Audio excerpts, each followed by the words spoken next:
Students in deep knowledge classes. बात करते हैं question number 7, worksheet 3 chapter 6 compound interest. The simple interest on a certain sum, किसी sum पर of money 2 years for 2 years at 5 1/2%, 5.5 is rupees 6600. What will be the compound interest on the sum of the same rate for the same time period? बिल्कुल simple है, कोई problem नहीं है।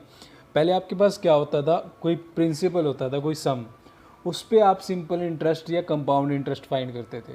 अब आपको simple interest दिया हुआ है, पहले आपको फाइंड करना है प्रिंसिपल, फिर उस प्रिंसिपल पे कंपाउंड इंटरेस्ट। तो फॉर्मूला वही है, सब कुछ सेम वही कर चलेंगे। जो चीज़ नहीं दी हुई है उसको लिख लेते हैं और जो गिवन है उसको पुट कर देते हैं। क्लियर? तो सॉल्व करते हैं। प्रिंसिपल, सुनाओ, प्रिंसिपल आपके पास गिवन नहीं है, रेट आपके पास गिवन है 5 1/2 यानी 2 5 10 एंड 11/2। टाइम आपके पास गिवन है। सिंपल इंटरेस्ट का फॉर्मूला ये होता है, जो वैल्यू गिवन है उसको पुट कर दो, जो नहीं गिवन है उसको निकाल लेते हैं। तो 6600 सिंपल इंटरेस्ट है आपका, ये देखो आपके पास गिवन है, ये सिंपल इंटरेस्ट है। पी आपके पास गिवन नहीं है, रेट 11/2 एंड टाइम कितना है 2 year डिवाइड बाय 100। तो यहाँ से 2 से 2 कैंसिल। अब ये 100 है, यहाँ पर डिवाइड में है तो उधर क्या हो जाएगा, मल्टीप्लाई। पी को मैं इधर ही लिखता हूँ, तो 6600 मल्टीप्लाई 100 डिवाइड बाय 11। क्लियर?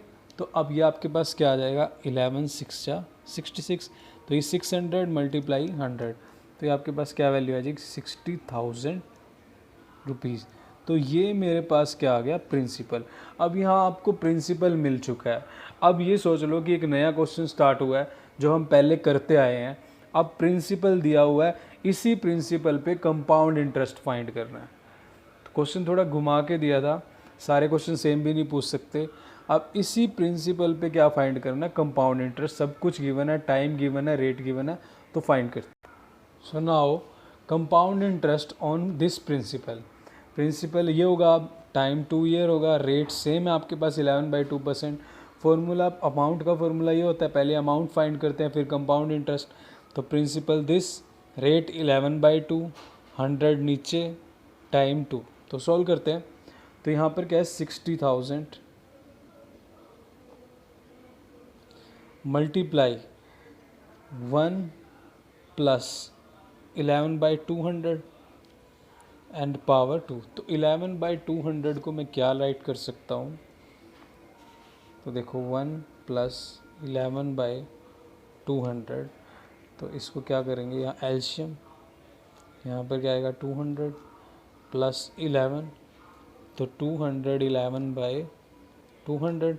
अब रेज टू दी पावर 2, तो इसको मैं क्या लिखूँगा, 60,000 multiply 211 multiply 211 and divide by 200 and 200। क्योंकि रेज टू दी पावर क्या था, 2 था, तो मैंने क्या किया, 2 टाइम लिख दिया। अब ये 40 तो कैंसिल यहीं होगी, ठीक है। अब ये 2 3 जा 6 हुआ। अब ऊपर मेरे पास क्या वैल्यू बची है, 3 × 2 11 मल्टीप्लाई 2 11 और डिवाइड में मेरे पास क्या बचा है, 2। तो अब इसको सॉल्व करते हैं। जब आप इसको सॉल्व करोगे, आप कैलकुलेशन कर सकते हो इजी वे में, you are 8th class student.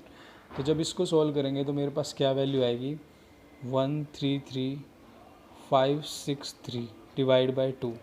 अब 2 से डिवाइड कैसे करेंगे, ये कर सकते हो आप इजी वे में। 2 6 जा 12, 113, तो 2 6 जा 12, 15, 2 7 जा 14, फिर 1 6 18, 2 8 जा 16, फिर 3, 2 1 जा 2, फिर 1 बचा यहाँ पे, 0.25 जा 10। तो ये मेरे पास क्या आ जाती है, अमाउंट। बट आपको क्या निकालना है, कंपाउंड इंटरेस्ट। तो now CI is equal to amount minus principal. Amount minus principal, amount कितना है, 66781.5 माइनस प्रिंसिपल 60,000, तो ये आपके पास क्या वैल्यू आ जाएगी 6781.5। क्लियर। तो ये आपके पास क्या आ जाता है आपका कंपाउंड इंटरेस्ट। सो ये था आपका question number 7। So thank you very much. Please like share and subscribe.